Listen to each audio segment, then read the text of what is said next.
আসসালামু আলাইকুম, welcome to school mathematics YouTube channel. আমরা এতদিন ধরে ইউনিট 1 এর লেসন 1, 2 এন্ড 3 কমপ্লিট করেছি। তো আমরা এখন তিনটা লেসনেরই যে কোয়েশ্চেন অ্যান্সার গুলো বাকি ছিল সেগুলো করব। তোমাদের আমি ইউনিট 1, 2 এ কিন্তু কোয়েশ্চেন অ্যান্সার গুলো বের করে রাখতে বলেছিলাম। দেখো তো কতটুকু মিলে বা তোমরা বুঝতে পেরেছো কিনা। আচ্ছা, ইউনিট 1 ছিল মিস্টার মতি, ওই যে একটা কাহিনী, মা ছেলে আর একটা মোরগকে নিয়ে কাহিনী। তো সেই যে ইউনিট 1 এর সেখান থেকে যে কোয়েশ্চেন গুলো ছিল ইএফটি বইয়ে, সেই কোয়েশ্চেন গুলো আমি আজকে এক্সপ্লেন করার ট্রাই করবো। চলো দেখি। ফার্স্ট কোয়েশ্চেন ছিল, why is the rooster called mister Moti? আমরা তো দেখেছিলাম যে মিস্টার মতি কোনো মানুষ না, সে ছিল একটা মোরগ। তো মোরগ বা মুরগি, হাঁস গরু এগুলোদের তো, হাঁস মুরগি গরু এগুলোদের তো সাধারণত খুব একটা নাম দেয়া হয় না। তো এই মোরগটাকে কেন নাম দেওয়া হয়েছে, চলো দেখি। First question, why is the rooster called Mr. Moti? The rooster is called Mr. Moti because he is treated like a member of the family. Color match রাখতে চাই। আচ্ছা, member of the family. Mister Moti নাম দেওয়া হয়েছিল, মানে মোরগটাকে mister Moti নাম দেওয়া হয়েছিল কারণ সোনাভান বা আমিন যারা ছিল তারা তাকে একদম পরিবারের মানুষের মতোই ট্রিট করতো বা তার সাথে সেরকমই ব্যবহার করতো। ইভেন লাইক এ সন, এমনকি একজন ছেলের মতোই তার সাথে ব্যবহার করতো। Sonavan refers to him with respect and deep affection. Sonavan তাকে খুবই আদর মাখা কণ্ঠে, খুবই অ্যাফেকশন দিয়ে, মমতা মাখা কণ্ঠে তাকে ডাকতো বা তাকে ভালো জানতো। She protects him, cares for him and even refuses to let others use him for cockfighting. সে তাকে সুরক্ষা করত, তার খুবই যত্ন আত্তি করত এবং তাকে যে মোরগ লড়াই আমরা দেখেছিলাম যে কয়েকটা ছেলে এসেছিল যে আপনার মতিকে দেন, আমরা ওকে যে মেলা, সে মেলায় মোরগ লড়াইতে পাঠাবো, কারণ মোরগ লড়াই হলো গিয়ে অনেকে বাজি ধরে বা এরকম টাকা পয়সার বিষয় থাকে। তো ওরা হয়তো এখান থেকে কিছু একটা আর্ন করতো, তার কিছু অংশ সোনাভানকে দিতে তারা চেয়েছিল। মোরগকে কিন্তু তারা এমনি এমনি নিতে চায়নি মিস্টার মতিকে, কিন্তু সোনাভান সেটাও রিফিউজ করে কারণ সে তাকে এতই ভালো জানতো। The title Mr. shows how much importance and dignity she gives to the rooster as if he were a human being. Mr. আমাদের দেশে আমরা কাউকে সম্মান দিয়ে ডাকতে হলে কি বলি? সাহেব, জনাব। তো সেরকমই ইংলিশে মিস্টার, মিসেস এগুলো হলো গিয়ে কাউকে সম্মান জানাতে, কারণ নাম ধরে ডাকার আগে, তার নামের আগে সম্মানবোধক যে শব্দগুলো, সেরকমই হলো মিস্টার মতি, সেরকমই হলো মিস্টার। তো আমাদের এখানে যেরকম জনাব বলে ডাকি, তো সেরকমই মিস্টার মতি নাম দেওয়া হয়েছে, যার বাংলা জনাবই হয়। তো এই ডাকের মাধ্যমে সে বোঝায় যে সে তাদের কাছে, মানে মিস্টার মতি তাদের কাছে কতটা ইম্পর্টেন্ট এবং কতখানি জায়গা সে দখল করে থাকে তাদের মনে। আচ্ছা, Is the writer trying to compare the swan with the rooster? What are the reasons for doing so? আচ্ছা, এই যে রাইটার কে ছিল, রাহাত আবিদ, সে কি তাদের যে মোরগটা সেটাকে তার ছেলে আমিনের সাথে তুলনা করছে, এবং যদি করে তার কারণগুলো কি কি বা তার রিজন গুলো কি কি, চলো দেখি। Yes, the writer is clearly drawing a comparison between Amin and the rooster. হ্যাঁ, এখান থেকে স্পষ্টই বোঝা যায় যে হ্যাঁ, সোনাভান বা যে মা ছিল সে তার ছেলে আমিনের সাথে মিস্টার মতি একই রকম ব্যবহার সে করছে। কারণ মিস্টার মতি গিয়ে কিন্তু সে বলেছিল হি ইজ মাই সন, যখন যে চৌকিদারের বউ বলেছিল যে তোমার মোরগকে দেখে রাখো, সেও কিন্তু রিপ্লাই দিয়েছিল যে হ্যাঁ, আমার মোরগের যদি কিছু হয় আমিও কিন্তু দেখে নেবো, সে আমার ছেলে। তো ওইটা থেকে আমরা বলতে পারি যে হ্যাঁ, সে তার মোরগটাকে আমিনের মতোই ট্রিট করতো। Both are loved deeply by Sonabhan, এবং তারা দুইজনই, কে মিস্টার মতি আর হলো যে আমিন, তারা দুইজনই সোনাভানের খুবই আদরের, খুবই ভালোবাসার ছেলে ছিল। আচ্ছা, both are strong spirited and have fighting instincts, তারা দুজনই হলো গিয়ে শক্তিশালী, উদ্যমী এবং তারা দুজনই যুদ্ধ করতে পছন্দ করে। সোনাভানের স্বামী যে ছিলেন সেও এরকম ছিল, তো সোনাভানের যে ছেলে সেও এরকম, এবং তার মিস্টার মতি মোরগ সেও একই ক্যাটাগরি। আচ্ছা, Amin is attracted to war and fighting, Amin যুদ্ধ এবং লড়াইয়ের প্রতি খুবই আগ্রহী। Just like Moti is linked to cock fighting, এবং মতিও লড়াই করতে পছন্দ করে, এটা এখানে বোঝানো হয়েছে। দুজনের মধ্যেই একই মিল। Why is the story Bangladeshi story? আমাদের 3 নম্বর প্রশ্নটা কি বলেছে, এই যে গল্পটা সেটা কেন একটি বাংলাদেশি গল্প? Which war is referred to in the story? যদি এটা বাংলাদেশি গল্প হয়, কোন যুদ্ধটার কথা এখানে বোঝানো হয়েছে? আশা করি তোমরা অনেকেই বুঝতে পেরেছো যে আমাদের কোন যুদ্ধটার কথা বলা হয়েছে। চলো দেখি, মিলিয়ে নিই। The story is Bangladeshi because it reflects the rural life, culture, language and emotional landscape. এই যে গল্পটা সেটা বাংলাদেশি, কারণ বাংলাদেশি যে গ্রামীণ জীবনাচরণ সেটা এখানে বোঝানো হয়েছে বিভিন্ন ভাবে। কিভাবে? যেমন হাটবারের উল্লেখ ছিল, হাটবার হলো গিয়ে বাংলাদেশি হয়। তারপর হলো গিয়ে যে বিভিন্ন খাবার দাবার বা চৌকিদারের বউ বা প্রতিবেশীদের যে বিচার আচার সেগুলো আমাদের গ্রামেই হয়, আমাদের দেশের মধ্যেই হয়। তো সেখান থেকে আমরা এটা লিঙ্ক ইন করতে পারি যে হ্যাঁ, এটা বাংলাদেশি একটা প্রেক্ষাপট ছিল। কিভাবে? এবং যে সংস্কৃতি, ভাষা and emotional landscape of Bangladesh, হ্যাঁ বাংলাদেশের যে সংস্কৃতি, ভাষা এবং আবেগের যে ধারাবাহিকতা সেটা এখানে ফুটে উঠেছিল। The setting, the characters, the mention of হাটবার। আচ্ছা, এই যে সেটিংটা, তাদের বাড়ি কোথায় ছিল? নদীর পাড়ে। নদীর পাড়ে, বাংলাদেশ নদীমাতৃক দেশ আমরা সবাই জানি, তো সাধারণত নদীর উল্লেখ বাংলাদেশেই থাকে। The characters Sonavan, Amin, mister Moti, এগুলো আমাদের সাথে খুবই পরিচিত। দ্য মেনশন অফ হাটবার বা হাটের দিন বা মার্কেটের দিন, and the lifestyle all represents a typical Bengali Bangladeshi village. এই যে পুরো প্রেক্ষাপটটা বা প্লটটা সেটা বাংলাদেশে একটা গ্রামকেই রিপ্রেজেন্ট করে, সেটা আমরা দেখেছিলাম গল্পে। আচ্ছা, the war referred to the story is most likely the Bangladeshi Liberation War of 1971. Most likely খুব সম্ভবত এই যে যুদ্ধটা সেটা খুবই সম্ভবত বা খুবই সম্ভাবনা যে এটা বাংলাদেশে 1971 সালে মুক্তিযুদ্ধের সাথে সম্পর্কিত বা মুক্তিযুদ্ধটাকে এখানে রিপ্রেজেন্ট করেছে। when many young men went to fight for the country's independence from Pakistan, কারণ একদম প্রথমে আমরা দেখেছিলাম যে মিস্টার আমিন বলছে যে মা আমি ট্রেনিং এ যেতে চাই, তখন সোনামান খুবই অবাক হয়ে বলেছিল যে তুমি আমাকে একা রেখে চলে যাবে। তো তখন আমিন বলেছিল যে মা এটা বেশি দিন লাগবে না, আমি হলে কি বলে ট্রেনিং শেষ হলে চলে আসবো। তো আমাদের সময় তখন আমরা দেখেছিলাম বা আমরা বিভিন্ন বইয়ে পড়েছি বা আমরা জানি যে বাংলাদেশে গেরিলা অ্যাটাক বা গেরিলা একটা দল গঠন করা হয়েছিল পাকিস্তানিদের প্রতিহত করার জন্য। সেই দল বা সেই মুক্তিযোদ্ধাদেরই এখানে মেনশন করা হয়েছে, কারণ তখন তো সিভিলিয়ানদেরও ট্রেনিং দেওয়া হয়েছিল যাতে তারা যুদ্ধে অংশগ্রহণ করতে পারে, সেটা সম্পর্কে এখানে বলা হয়েছে। চলো পরের কোশ্চেনটা দেখি কি বলে। আচ্ছা, do you know what cock fighting is? আমি যখন ইউনিট 1 এর লেসন 1টা পড়েছিলাম তখন বারবারই এই কক ফাইটিং এর বিষয়টা এসেছিল। কোথায় কোথায়? যে আমিনের বাবা যে ছিলেন সে মোরগ লড়াই পছন্দ করতো, আমিনও মোরগ লড়াই পছন্দ করে। তারপর তার যে আদরের মোরগ মিস্টার মতি, তাকে নেওয়ার জন্য কয়েকজন ছেলে এসেছিল। কি করবে তারা? মেলায় তাকে মোরগ লড়াই করবে। তো আমি এতক্ষণ জেনে গেছি যে কক ফাইটিংটা কি। চলো তো একটু ফর্মাল ল্যাঙ্গুয়েজে দেখি। Yes, cockfighting is a violent sport where two roosters are forced to fight each other. আচ্ছা, কক ফাইটিং বা মোরগ লড়াই হলো খুবই একটা নৃশংস বা ঝুঁকিপূর্ণ খেলা, যেখানে দুইটি মোরগকে লড়াইয়ের জন্য তাদের দাঁড় করিয়ে দেওয়া হয়। মোরগ লড়াই কিরকম? দুটা মোরগকে পাশাপাশি দাঁড় করা দেয়, কোনো একটা ভাবে ট্রিগার করে, তারপর তারা যুদ্ধ শুরু করে দেয়। তো এটা এখানে এভাবে বলেছে। while people watch and sometimes bet on the outcome.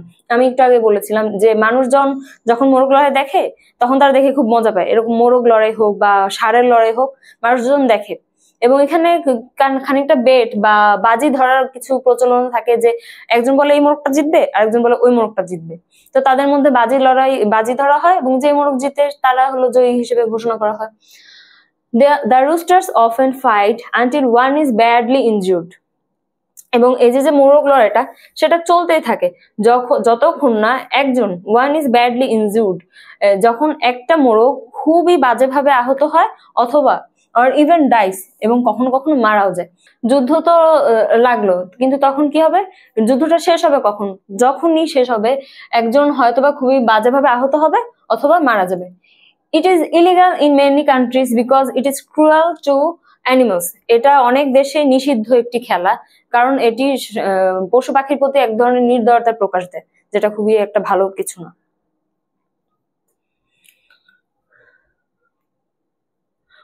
Fifth কোয়েশ্চেনটা কি? What do you think about the mother son relationship? তুমি মা ছেলের মধ্যে যে সম্পর্কটা সেটা সম্পর্কে কি ভাবছো? কি বলো এখানে? The mother son relationship is the story in the story is full of love, sacrifice and pain. তাদের মা ছেলের যে সম্পর্কটা এই যে মিস্টার মতি গল্পটায় কিভাবে দেখানো হয়েছে? ফুল অফ লাভ, ভালোবাসায় পরিপূর্ণ, স্যাক্রিফাইস এবং তাদের যে আত্মত্যাগ সেটা সম্পর্কেও দেখায়, অ্যান্ড পেইন। কিভাবে আমরা রিলেট করতে পারি? সোনা ভান কিন্তু তার ছেলেকে খুবই ভালোবাসে, সেটা আমরা কয়েকবারই দেখেছি। এবং স্যাক্রিফাইসটা কোথায়? আমিন যে যুদ্ধের জন্য ট্রেনিং নিতে যাবে, তো একজন মায়ের জন্য এটা কিন্তু খুবই বড় একটা আত্মত্যাগ, কারণ সে যুদ্ধে তার যে কোনো কিছু হতে পারে, সে আহত হতে পারে, নিহত হতে পারে, কিন্তু আমিন দেশের জন্য যুদ্ধ করার জন্য সে আগ্রহী। এটা আমরা স্যাক্রিফাইসের সাথে রিলেট করতে পারি। অ্যান্ড পেইন এবং দুঃখ আমরা আমাদের গল্পে দেখেছিলাম, কারণ ওই যে গল্পটা, সেটা ছোট একটা অংশ ছিল। তো সেই গল্প আমরা দেখি কি একদম শেষের দিকে মিস্টার মতি মারা যায়, তো সেটা তো সোনাবান ছেলের মতো যাকে ভালোবাসতো সে মারা গেলে তো সোনাবান কষ্টই পাবে, তো এখানে পেইনটাও চলে আসে। Sonaban has raised Amin alone, Sonaban তার ছেলেকে একা একা মানুষ করেছে, কারণ তার বাবা অনেক আগেই মারা যায়। Even when he makes mistakes she protects him, এর কারণে, এত ভালোবাসার কারণেই আমিন যখন দুষ্টুমিও করে বা ভুল করে, সোনাবান সেটাকেও মাফ করে দেয়, বা সেটাকেও সে খুব বকাবকি করে না। আমিনকে আমরা দেখেছিলাম যে সে দীর্ঘশ্বাস ছাড়ে, কারণ তার ছেলের নামে বিচার আসতেই থাকে, তো বিচার আসার কারণে সে মাঝে মাঝে তাদের কি করে, জরিমানা দেওয়ার চেষ্টা করে, কিন্তু সে তার ছেলের সাথে খুব একটা খারাপ ব্যবহার করে না। আচ্ছা, she does everything she can to give him a good life, সে সব কিছু করার চেষ্টা করে, everything she can, সে তার সাধ্য মতো যা যা সম্ভব সবই করে তার ছেলের জীবনটা ভালো করার জন্য, তার ছেলের জীবনে যাতে ভালো হয়, সবসময় সে যাতে মঙ্গলে থাকে, সোনাভান সবসময় সেই চেষ্টাই করে। আচ্ছা, but now Amin is growing up, কিন্তু এখন আমিন বড় হয়ে যাচ্ছে, and he wants to go to war, ছেলেবেলা যখন বড় হয়ে যায় বাবা মার কথা শুনে না, তো এখানেও আমিনকে ওইভাবে রিপ্রেজেন্ট করা হয় যে আমিন বড় হয়ে গেল আর অমনি সে যুদ্ধে যাওয়ার জন্য খুবই উতলা হয়ে গিয়েছে।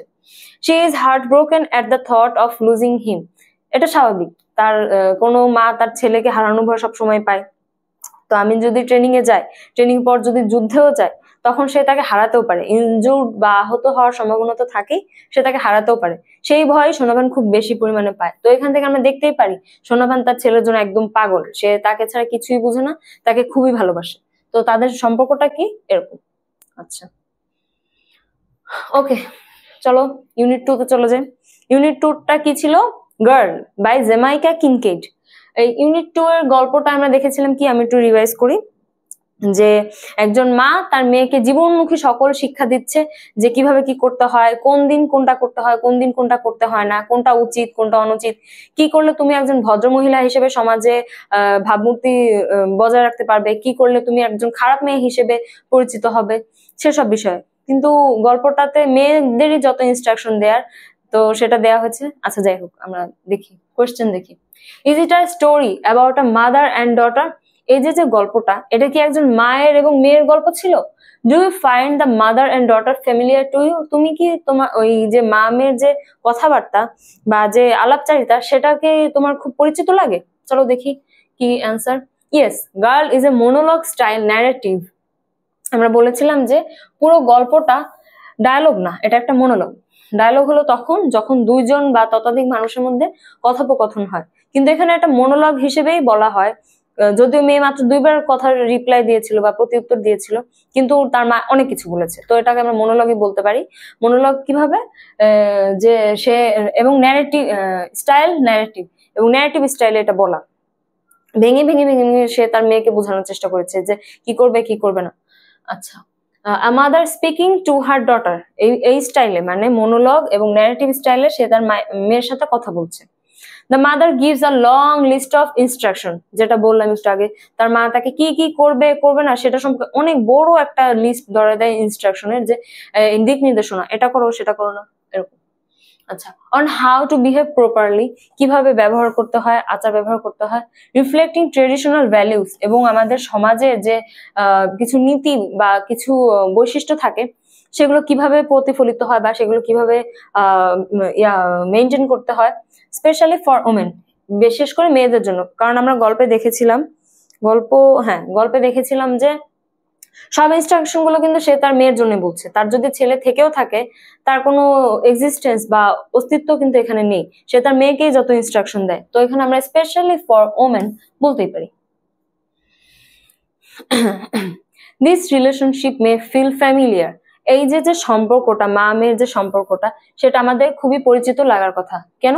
Specially in cultures where mothers play a strong role in teaching daughters about morality, এবং সেই সমাজগুলো এই যে ফ্যামিলিয়ার লাগলো মা মেয়ের যে সম্পর্কটা, সেটা কোথায় সাথে মিলে, যেই সমাজে বা যেই কালচারে মা খুবই একজন বড় গুরু হিসেবে বা শিক্ষক হিসেবে কাজ করে মেয়েদের বিভিন্ন শিক্ষাদানে, মেয়েদের morality, domestic duties and social behaviour, সামাজিক আচার আচরণ, ঘরোয়া কাজগুলো এবং নীতি নৈতিকতা সম্পর্কে। তো হ্যাঁ, এটা তো আমাদের সাথে খুব একটা ফ্যামিলিয়ার, আমার যা মনে হয় আমাদের মাও এরকমই বলতে থাকে, এটা করো সেটা করো না। আচ্ছা, চলো সেকেন্ড কোশ্চেনটা দেখি। Okay, what is the cultural identity of the speaker and listener? আচ্ছা, এই যে কালচারটা, কালচারাল আইডেন্টিটি মানে এই যে তাদের মধ্যে এই যে মা হলো স্পিকার, মেয়ে হলো লিসেনার, তাদের মধ্যে যে কালচারটা বা তার মা যেসব ইনস্ট্রাকশন দিয়েছিল সেই সব ইনস্ট্রাকশন কি আমাদের সাথে খুব একটা পরিচিত? সেটা কি মনে হয় যে আমাদের দেশের প্রেক্ষাপটে বলো? চলো তো অ্যান্সার কি বলে। The cultural identity is Afro Caribbean. এটা আমাদের বাংলাদেশের সাথে রিলেটেড না। আমাদের আগের লেসনে যেমন মিস্টার মতিটা বাংলাদেশের একটা প্রেক্ষাপটে ছিল, এটা বাংলাদেশি কোনো প্রেক্ষাপটে না, এটা কোথাকার?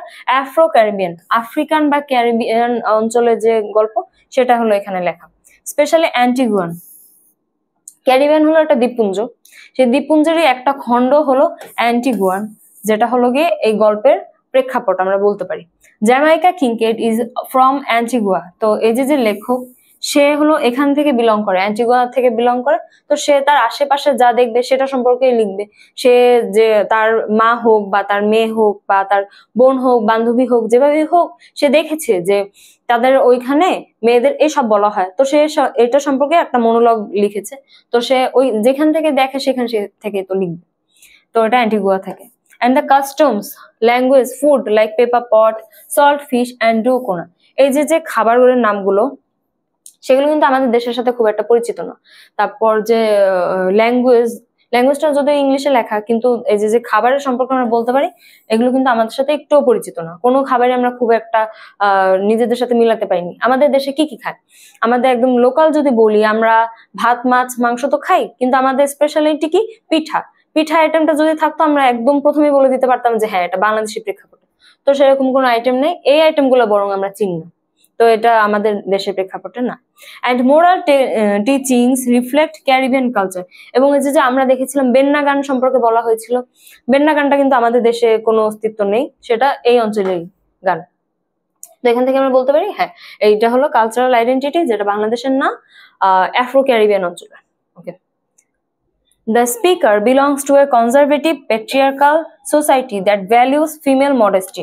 আচ্ছা, তার মা এমন একটা সমাজ থেকে বিলং করে বা আসে যেখানে কনজারভেটিভ, খুবই রক্ষণশীল পরিবার, প্যাট্রিয়ার্কাল সোসাইটি, যেখানে পিতৃতান্ত্রিক সমাজ ব্যবস্থা অনুসরণ করা হয়, দ্যাট ভ্যালিউস ফিমেল মডেস্টি, যারা মেয়েদের রুচি বা আচার আচরণকে খুবই গুরুত্ব সহকারে দেখে, ডোমেস্টিক স্কিল, ঘরোয়া কাজের যে দক্ষতা, ওই যে রান্না বান্না করা, সে অনেকগুলো কথা বলেছিল, কি কি ছিল, কিভাবে ব্রেকফাস্টের টেবিল সেট করতে হয়, কিভাবে ডিনার টেবিল সেট করতে হয়, কিভাবে নাস্তা খাওয়ার সময় টেবিল সেট করতে হয়, কিভাবে নাস্তা খাওয়ার সময় যখন কোনো অতিথি আসে কিভাবে সেই টেবিল সেট করতে হয়, ঘরের কোণা মুছতে হলে, বারান্দা মুছতে হলে, উঠান মুছতে হলে।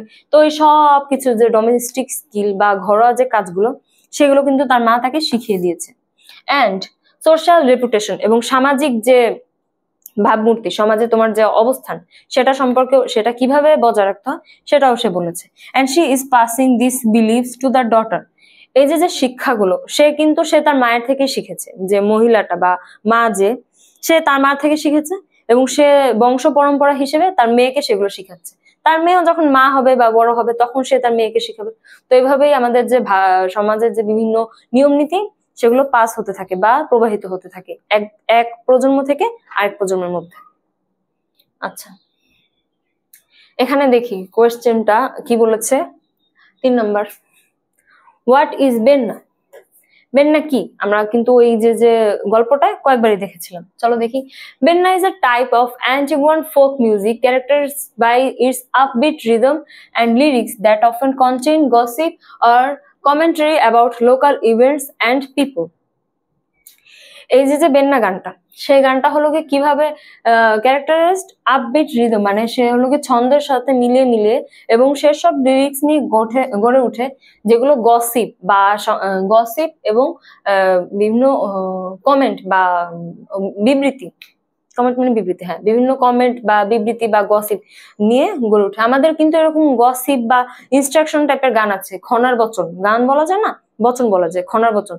সে কিছু অনেকগুলো লেখা লিখেছিল, সে খনার বচনের লেখাগুলো কি ছিল, শুনতে খুব মজাদার হলেও শিক্ষণীয়। বিভিন্ন খনার বচনে কোন ঋতুতে কোন ধান লাগাতে হবে, কোন ঋতুতে কোন গাছে পানি দিতে হবে, সার দিতে হবে, এই সব সম্পর্কে খনার বচন গুলা এগিয়ে চলে। তো তার কম্পারেটিভলি ওইরকমই একটা হলো বেন্না, যেটা আমাদের কালচার না, আফ্রো ক্যারিবিয়ান কালচার।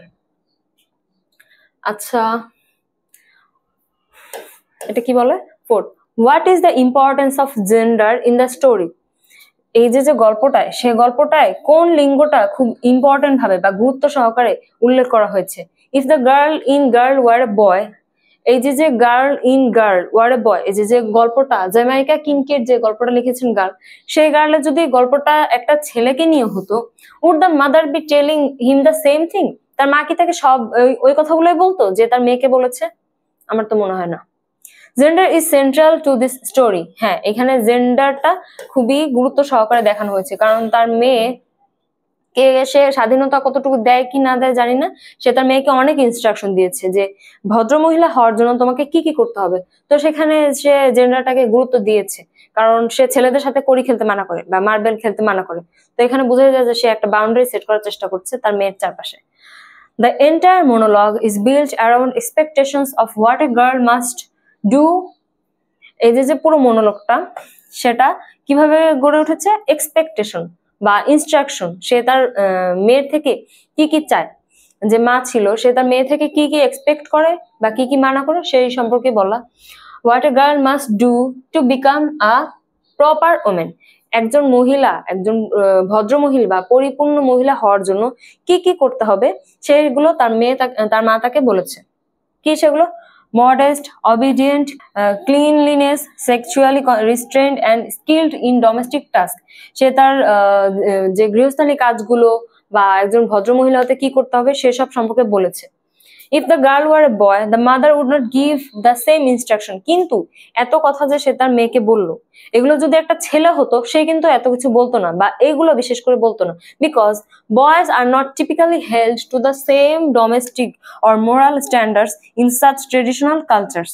এই যে কালচার গুলা, যে কালচার, যে আফ্রো ক্যারিবিয়ান যে কালচারটা, সেই কালচারে একজন মেয়ে তার পরিবারে যতটা গুরুত্ব বহন করে, বলে না যে ঘরের রানী বা ঘরের লক্ষ্মী, এরকম বিষয় আসে, একজন ছেলেকে কিন্তু ওইভাবে বলা হয় না। একজন ছেলে কিন্তু অনেকটাই ফ্রিডম পায়, সে অনেক কিছুই করতে পারে, যা ইচ্ছা তাই বলতে গেলে সে অনেক কিছুই করতে পারে, যেটা একজন মেয়ে করতে পারে না।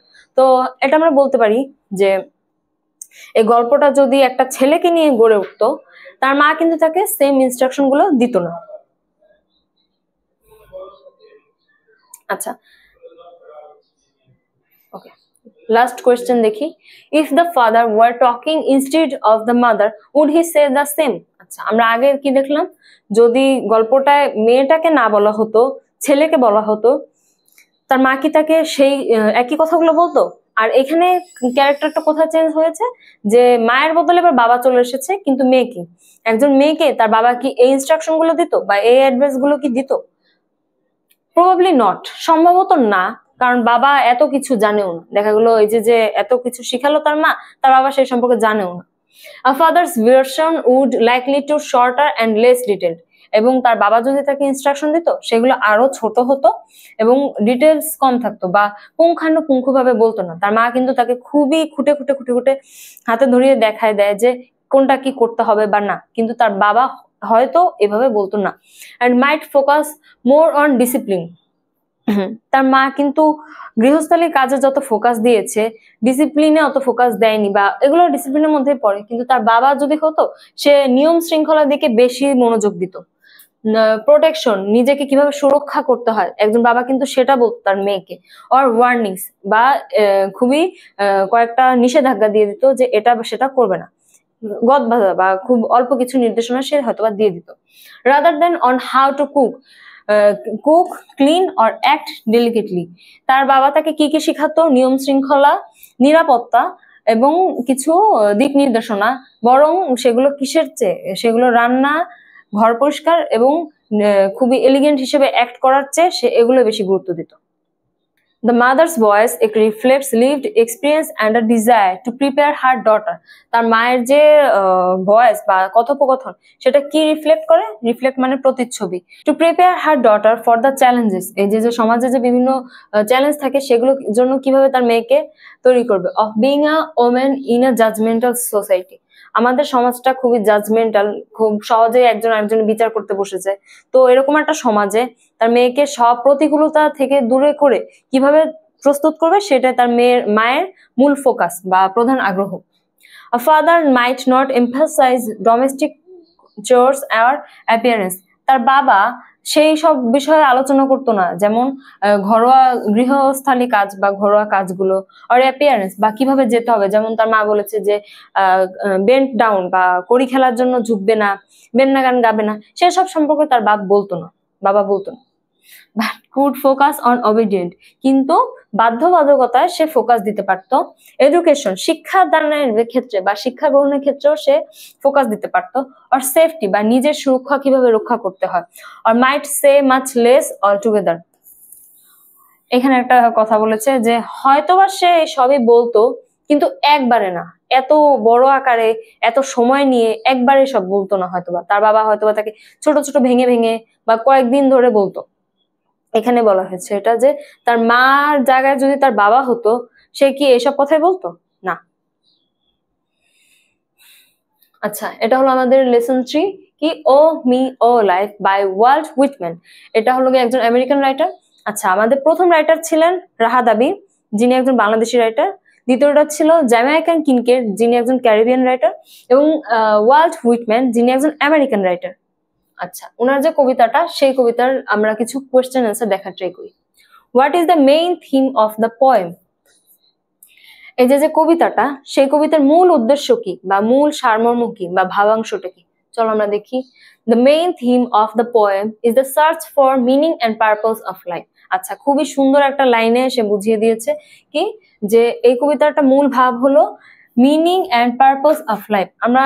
আমরা জীবনে কি করি বা আমরা দুনিয়ায় কেন এসেছি, পৃথিবীতে আমাদের কাজ কি, আমাদের ভূমিকা কি, সেই সব সম্পর্কে খোঁজা। Specially in the face of despair, self-doubt and a world full of negativity and disillusionment. Okay, আচ্ছা, বিশেষ করে সেই সমাজে যেখানে সবাই খুবই নিজেকে নিয়ে সন্দিহান এবং যারা খুবই নেগেটিভ, ওই যে আমরা দেখেছিলাম কি ছিল জানো, ফুলিশ ছিল, ফেথলেসনেস ছিল বা ফেথলেস ছিল, সেই সব মানুষের মধ্যে নিজের জীবনের অর্থ খুঁজে পাওয়াটাই এই কবিতার মূল উদ্দেশ্য। Despite the sadness and struggle, এবং অনেক কষ্ট এবং স্ট্রাগল মানে হলো গিয়ে কষ্ট করা বা খুবই স্ট্রাগল মানে কষ্ট করা, আচ্ছা, দুঃখ এবং কষ্ট। Despite the sadness and struggle, এবং অনেক দুঃখ বা কষ্টের মধ্যেও নিজের জীবনের অর্থ খোঁজা। Whitman concludes that life has value simply because we are alive. এবং এত যে আমাদের দুঃখ, হতাশা, নিরাশা, সেই সবের পরও একটা মানে একটা জীবনের মানে আছে। কি সেটা? That because we are alive. কি সেটা? আমরা বেঁচে আছি, আমরা যে এখনো মরে যাইনি বা আমাদের জীবন যে শেষ হয়ে যায়নি, এটাই খুবই বড় একটা কি বলে ব্লেসিং বা নিয়ামত হিসেবে সে উল্লেখ করেছে। and have the opportunity to contribute something meaningful, এবং সেই সুযোগও আছে আমাদের জীবনের যে ছন্দ বা জীবনের যে কবিতা, সেই কবিতা ছোট একটা অংশ হলেও যুক্ত করা, ছোট একটা অংশ যেটা অন্যর জীবনকে হয়তোবা সুন্দর করবে, বা আমার যে কন্ট্রিবিউশনটা বা আমার যে অংশগ্রহণটা সেটা হয়তোবা অনেকে মনে নাও রাখতে পারে, কিন্তু আমাদের সুযোগ তো আছে। Meaningful to the powerful play of existence, এই যে সবার বেঁচে থাকার যে জীবনের যে জয়গান, সেটাতে নিজের কিছু অংশ দান করা বা যুক্ত করা। What recurring questions does the poet mention? পোয়েটকে ওয়াল্ট হুইটম্যান, সে কোন কোয়েশ্চেন গুলা বলেছে? আমরা একদম প্রথম লাইনে দেখেছিলাম যে কিছু কোয়েশ্চেন তার মাথায় ঘোরাঘুরি করে। কি সেই প্রশ্নগুলো? The poet repeatedly ask what value or good remains in life, জীবনে গুরুত্ব বা মূল্য কি, বা জীবনে ভালো জিনিস কি কি, given all the sorrow, foolishness and failures around and within him, এই যে জীবনের যে অনেক দুঃখ, কষ্ট, বোকামি, ব্যর্থতা বা বিফলতা, সেগুলোর মধ্যে ভালো জিনিসটা কি কি what good amid this O me O life, এই যে আমাদের এত দুঃখ কষ্ট, তার মধ্যে ভালো জিনিসটা কি সেটা সে জিজ্ঞেস করেছে। This question reflects the inner struggle with hopelessness, identity and human purpose. এই যে আমাদের প্রশ্ন কি ছিল, কি কি প্রশ্ন তার মাথায় ঘোরাঘুরি করে, এই প্রশ্নগুলো তার মাথায় ঘোরাঘুরি করে যে এর মধ্যে ভালো কি জিনিস, আমরা এর মধ্যে ভালো কি বলতে পারি। আচ্ছা, চলো থার্ড কোয়েশ্চেনটা দেখি। What does the poet mean by useless years? Useless years আমরা কবিতা একদম শেষের দিকে দেখেছিলাম যে রেস্ট, অন্যদের মতো যে বারবার যে বছরগুলো নষ্ট হয়, অব্যবহৃত বছরগুলো বা অদরকারি বছরগুলো। By useless years, the poet refers to periods of life that feel empty. আমরা আমাদের জীবনে কয়েক বছর বাঁচি, তো সেই বছরগুলোর মধ্যে কি করলাম, সেগুলো কি প্রাপ্তির থলে বা অপ্রাপ্তির থলে, কোনটা বেশি ভারী? এখানে সে বলেছে কি লাইফ দ্য ফিল এমটি, তার যে মাঝে মাঝে নিজেকে অপ্রাপ্ত লাগে বা প্রাপ্তির থলি যে শূন্য, সেটা সে বোঝানোর চেষ্টা করছে। আনপ্রোডাক্টিভ, এমন কোনো কাজ না যেটা খুব উপকার হবে বা কোনো কিছু ভালো ঘটবে। Wasted times or when one feels they have contributed nothing, এবং সেই সময় নষ্ট সময়গুলো যেগুলো সম্পর্কে সে মনে করে সে সমাজের জন্য কিছুই করতে পারেনি বা ভালো কিছু করতে পারেনি। or have simply drifted along without direction or fulfillment, এবং খুবই সাধারণভাবে অন্যদের সাথে গা ভাসানো বা অন্যদের মতো চলা, যেগুলো কোনো মানে নেই বা যেগুলো কোনো অর্থবহ কাজের মধ্যে পড়ে না। It expresses a deep sense of regret or existential frustration. এটা কি প্রকাশ করে? Deep sense of regret. Regret মানে কি? অনুশোচনা। এই যে এতগুলো বছর চলে গেল, আমি এত বছর বাঁচলাম, কি করলাম নিজের জীবনের জন্য? না ভালো কিছু করলাম, না ভালো কাউকে পেলাম, না কোনো কিছু করতে পারলাম, না কোনো কন্ট্রিবিউশনে দিতে পারলাম। সব বছরগুলো বা সব সময়গুলো কি লাগে? শূন্য লাগে, বৃথা লাগে, এবং সে এই কারণে অনুশোচনা বোধ করে। এক্সিস্টেন্সিয়াল ফ্রাস্ট্রেশন, নিজের অস্তিত্ব সংকটেও পড়ে যায় যে এত বছর ধরে কি করলাম, আদৌ কি কিছু করতে পারলাম নাকি না। আচ্ছা, is age an identity marker? What are the attributes of old age? আচ্ছা, এখানে কি বয়সটা কোনো একটা অ্যাট্রিবিউট বা কোনো একটা ফ্যাক্টর হিসেবে কাজ করেছে? আচ্ছা, এবং এই যে বয়স্ক বা ওল্ড এজ মানে হলো বৃদ্ধ, বৃদ্ধদের এখানে ভূমিকা কি?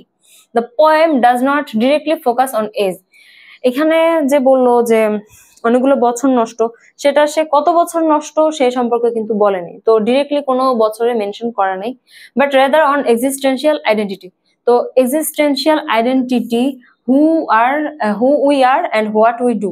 তো এই যে ডিপ্রেশন বা নিজেকে যে প্রশ্ন, সেটা যে কোনো বয়সে আসতে পারে। আমি আমার বয়সেও করতে পারি, একজন 80 বছর বৃদ্ধও নিজেকে প্রশ্ন করতে পারে, বা একজন 50 বছর বয়সের কোনো বয়স্ক মানুষও নিজেকে প্রশ্ন করতে পারে। এই প্রশ্ন যখন তখনই মাথায় আসতে পারে, সে সম্পর্কে কোনো মেনশন এখানে নেই। However, the reference to useless years may imply looking back on life with disappointment. কিন্তু এখানে বছরগুলো যে নষ্ট হয়েছে সেটাই বিশেষ করে উনি ফোকাস দেয়, যে আমার আগের বছরগুলো, যে সময়গুলো আমি নষ্ট করেছি, সেগুলো নিয়ে আমি খুব একটা সন্তুষ্ট না। ডিসঅ্যাপয়েন্ট মানে হলো অসন্তুষ্ট, সে খুব একটা সন্তুষ্ট না। which can be associated with old age. তো হ্যাঁ, অনেকগুলো বছর যেহেতু বলেছে, সেটা হয়তোবা ওল্ড এজ বা খুবই বয়স্ক, এটা একটু হলেও মিন করতে পারে। If taken that way, attributes might include reflection, regret and wisdom. আচ্ছা, এইভাবে যদি ধরতে যাই, তো এই জিনিসগুলো কি কি নির্দেশ করে? রিফ্লেকশন, রিগ্রেট অনুশোচনা বা প্রতিফলন, কি করলাম সেটার একটা ফ্ল্যাশব্যাকের মতো, অ্যান্ড উইজডম মানে যে জ্ঞান, though age itself is not emphasized as an identity marker here. তো এখানে যে বোকামিগুলো করলো বা যে ডিসঅ্যাপয়েন্টমেন্ট গুলো বা যত ধরনের নেগেটিভ বিষয় সে বলেছে, সেগুলো কি নির্দেশ করে? তার যে চিন্তা ভাবনা, তার যে অনুশোচনা বা তার যে জ্ঞান, সেগুলোকে নির্দেশ করে, তার বয়সটাকে নির্দেশ করে না এখানে। আচ্ছা, what do sordid and plodding mean? Sordid মানে হলো dirty, shameful or morally degraded, মানে সর্ডিড মানে হলো গিয়ে যে খুবই নিচু মন মানসিকতার বা মেন্টালি ড্রেইন, বা সে আর কোনো চিন্তা করতে পারছে না, বা তার মনুষ্যত্ব প্রায় নাই হয়ে গিয়েছে, সেরকম একটা পর্যায়ে। Refers to the ugliness or corruption in people or life. আমাদের সমাজে যে মানুষগুলো দুর্নীতি করে বা ভেজাল খাবারের ক্ষেত্রে যদি ভেজাল মেশায়, ঘুষ, দুর্নীতি, সবকিছু এগুলোকে নির্দেশ করে কি সর্ডিড। আর প্লডিং, স্লো, ডাল অর লেবারিয়াস মুভমেন্ট, মানে আমরা যখন কোনো কিছু না পাই আমরা কিন্তু খুবই দুঃখগ্রস্ত হয়ে যাই, যে আচ্ছা এটা চেষ্টা করলাম এত চেষ্টা করলাম, হলো না, তখন কিন্তু আমরা খুবই স্থিতিশীল হয়ে যাই, যে তখনই ওই যে ওরকম একটা বিষয়, জীবনের প্রতি প্রশ্ন, কি করলাম জীবন, তখন সে খুব ধীর গতিতে বা চিন্তা ভাবনাহীন ভাবে চলাফেরা করে, সেটা হলো এখানে মিন করা। The monotonous routine of life without excitement or purpose, এবং একঘেয়েমি জীবন যাপনকে এটা নির্দেশ করে, যে আমি এটা চাই, এটা পাই না, কিন্তু আমি আবার চাইতে থাকি, এটার পিছনে দৌড়াতে থাকি, এইভাবে যে আমাদের জীবনটা একঘেয়েমি একটা জীবন চলতে থাকছে, এটাই এখানে মিন করে। ডেইলি রুটিন, যে এটা পর সেটা এরকম করতেই থাকি, কোনো গোল নাই বা কোনো রেজাল্ট নাই, একই রুটিন চলতে থাকে, এটাই বোঝানো হয়েছে। আচ্ছা, together they describe the dreary lifeless world the poet sees around him, যে তার যে খুবই অর্থহীন একটা জীবন, অর্থহীন কোনো এক্সাইটমেন্ট নাই এমন একটা জীবন, সেটাই হলো মিন করে। আচ্ছা, what faith does the poet mention here? The faith in the poem is not religious. এই যে faith বা বিশ্বাস বোঝানো হয়েছিল, সেই বিশ্বাসটা কোন বিশ্বাস? ধর্মীয় বিশ্বাস, নাকি নিজের প্রতি বিশ্বাস, নাকি কোনো সামাজিক কোনো বিষয় আসে যেটাকে সে বিশ্বাস বা faith হিসেবে এখানে ইনক্লুড করে? The faith in the poem is not religious. আমাদের ধর্মীয় বিশ্বাস সম্পর্কে এখানে কিছু বলা হয় না। But rather existential or humanistic, কিন্তু বরং সেটা হলো গিয়ে নিজের অস্তিত্ব এবং মনুষ্যত্বের যে প্রতি যে বিশ্বাস, সেই বিশ্বাসটাকে সে নির্দেশ করে। It lies in the belief that you are here, এবং এই বিশ্বাসের মূল মন্ত্রটা কি? এই বিশ্বাসের মূল মন্ত্র বা এই বিশ্বাসটা আসলে কি বিশ্বাস? যে দ্যাট ইউ আর হেয়ার, যে তুমি এখনো আছো, that life exists and identity, তুমি এখনো আছো, জীবন এগিয়ে যাবে, তুমি এখনো বেঁচে আছো, এটাই তোমার জন্য একটা বড় ধরনের আশীর্বাদ বা এরকম বলতে পারি। এটাই হলো গিয়ে এই বিশ্বাসের মূল মন্ত্র, এখানে কোনো ধর্মীয় বিশ্বাসের কথা বলা হয়নি। আচ্ছা, which man places faith in the value of human existence, এই যে আমাদের রাইটারটা, সে হলো গিয়ে বিশ্বাসটাকে এখানে মানুষের যে অস্তিত্ব, individuality and the power of each persons to leave their mark on life. এই হুইটম্যানের কি বিশ্বাস? যে প্রত্যেকটা মানুষই আলাদা, প্রত্যেকটা মানুষের কর্মকাণ্ডই আলাদা, এবং প্রত্যেকটা মানুষেরই আলাদা করে সুযোগ আছে সমাজে কিছু করার জন্য, এবং তারা তাদের জীবনে মার্ক অন লাইফ, মানে তারা কিছু একটা করতে পারে, ছোট হোক বড় হোক, ভালো কিছু, এখানে অবশ্যই ভালো কিছু মিন করবে, ভালো কিছু সে করতেও পারে, যতই তার জীবনে দুঃখ কষ্ট থাকুক না কেন, যতই না পাওয়া থাকুক, অপ্রাপ্তি থাকুক, যতটুকু প্রাপ্তি তার আছে বা সে যে বেঁচে আছে, এখান থেকে সে চাইলে ছোট একটা কিছু হলেও করতে পারে। আমরা দেখেছিলাম যে ভার্স বা কিছু একটা কন্ট্রিবিউট করা বলে, তো এটা এখানে বলা হয়। আচ্ছা, is there a symbolic meaning of contribute a verse in the last line? Yes, absolutely. আমি যে একটাকে বললাম যে কন্ট্রিবিউট আ ভার্স, একটি চয়ন যুক্ত করা, কোথায়? জীবনের যে ছন্দে বা জীবনের যে কবিতা বা গল্পে। The phrase is deeply symbolic. It means you have a role in life's ongoing story. তোমার জীবনে যে গল্প চলতে থাকে, সেই গল্পে তুমি তো খুব একটা গুরুত্বপূর্ণ ক্যারেক্টার বা চরিত্র, এবং সেই চরিত্র হিসেবে তুমি কি করতে পারো? বিভিন্ন বিষয়ে কন্ট্রিবিউট করতে পারো, ভালো কিছু, ছোট হলেও ভালো কিছু তুমি কন্ট্রিবিউট করতে পারো। আচ্ছা, do you find the answer section of the poem convincing? আমাদের কবিতায় কিন্তু দেখেছিলাম যে কবি নিজেকে নিজে প্রশ্ন করে, আবার নিজেকে নিজে উত্তর দেয়। তো তার যে প্রশ্নগুলো ছিল, সেই প্রশ্নের উত্তরগুলো যে হিসেবে সে যা উল্লেখ করেছে, সেগুলো কি তোমার কাছে মনে হয় যথেষ্ট? তোমাকে কি সন্তুষ্ট করে সেই অর্থগুলো? Yes, the answer is simple yet profound. হ্যাঁ, আমরা দেখেছিলাম যে উত্তর খুবই ছোট ছোট দুইটা উত্তর ছিল। কি ছিল? যে হ্যাঁ, তুমি এখনো আছো, তোমার এক্সিস্টেন্স এখনো আছে, বাট ইয়েট প্রোফাউন্ড, উত্তর খুব ছোট হলেও খুবই অর্থবহ। Despite all the poet's despair and negativity, কবিতার প্রথম অংশে তার যতই নিজের প্রতি নেগেটিভ চিন্তা ভাবনা,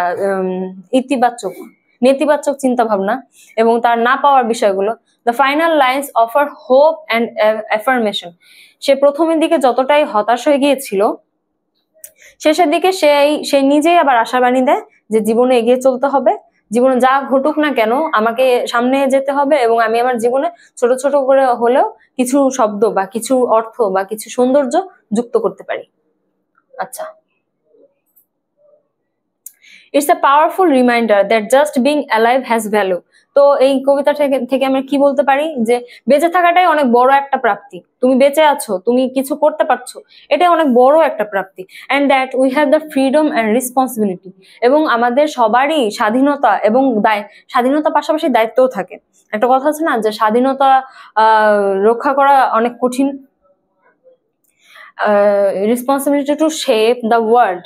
The positive and universal message is emotionally convincing and inspiring.